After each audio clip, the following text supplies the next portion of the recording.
Lundi 16 septembre, l'ADDM 53, les Nuits de la Mayenne et l'ensemble instrumental et vocal de la Mayenne se sont unis pour former Mayenne Culture. À l'occasion de la soirée de lancement de cette nouvelle agence culturelle départementale, nous avons rencontré Yannick Borde, président de Mayenne Culture, ainsi que Baptiste Clément, directeur. Donc Mayenne Culture, c'est le regroupement de 3 associations historiques portées par le département, que sont l'Agence départementale danse et musique, plus connue sous l'abréviation ADDM, les Nuits de la Mayenne, qui organisent le festival du même nom, et puis l'ensemble instrumental de la Mayenne et l'ensemble vocal de la Mayenne réunis dans une seule association. Depuis plusieurs années, ce projet était un petit peu en gestation, et donc il est ressorti de quelques tiroirs il y a quelques mois. Il a été conçu d'abord sous une forme de projet culturel pour le département, c'est-à-dire d'essayer de comprendre comment aujourd'hui l'action culturelle sur le département était organisée et devait demain se déployer. Ces 3 associations historiquement ont été conçues à un moment où il y avait une organisation territoriale de la Mayenne qui était ce qu'elle était en matière culturelle. Aujourd'hui, ça a beaucoup évolué, notamment les communautés de communes ont déployé beaucoup d'actions, donc il nous paraissait nécessaire de faire évoluer nos propres outils.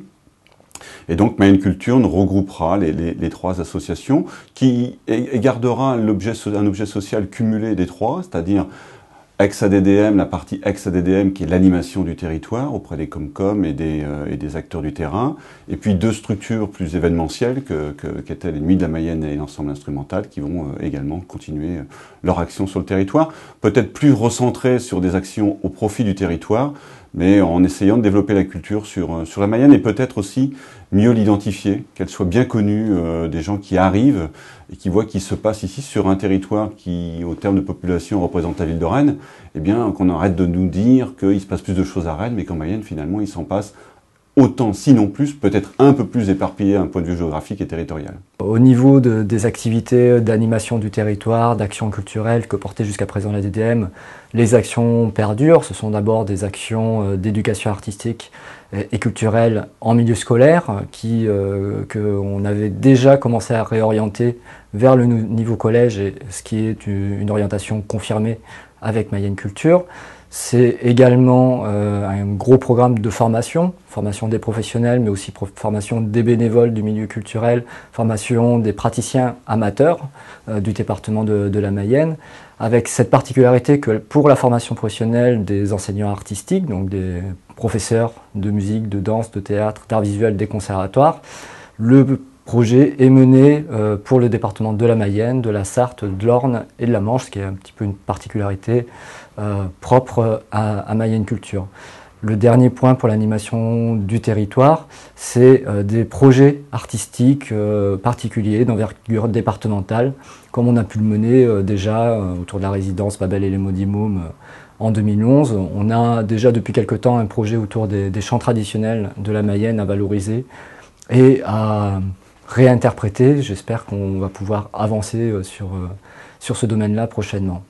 Donc ça, c'est le pôle, on va dire, action territoriale de Mayenne Culture. Le deuxième pôle, c'est un pôle de diffusion, avec d'une part l'activité de l'ensemble instrumental et ensemble vocal de la Mayenne, qui vont repartir sur un autre pied artistique, si on peut dire, puisque Yves Parmentier, qui dirigeait ces ensembles depuis 18 ans, est parti en retraite et que des nouveaux directeurs musicaux vont bientôt rejoindre l'équipe de Mayenne Culture pour l'ensemble instrumental et l'ensemble vocal de la Mayenne. Le deuxième point du volet diffusion, c'est bien sûr les Nuits de la Mayenne, un festival emblématique pour le département,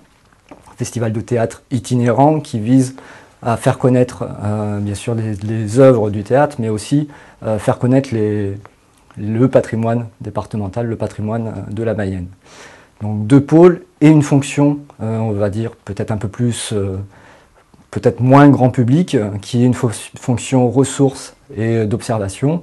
Le but est d'accompagner à la fois les décideurs politiques, les décideurs culturels du département par la production d'études sur l'activité et les pratiques culturelles et artistiques en Mayenne, mais aussi tenir à la disposition de tout professionnel de la culture, artiste, un ensemble de ressources pour les accompagner dans leurs fonctions, dans leur métier. Donc voilà, 3 domaines d'action différents et complémentaires qu'on essaye de mettre en commun et de faire converger dans le cadre de Mayenne Culture.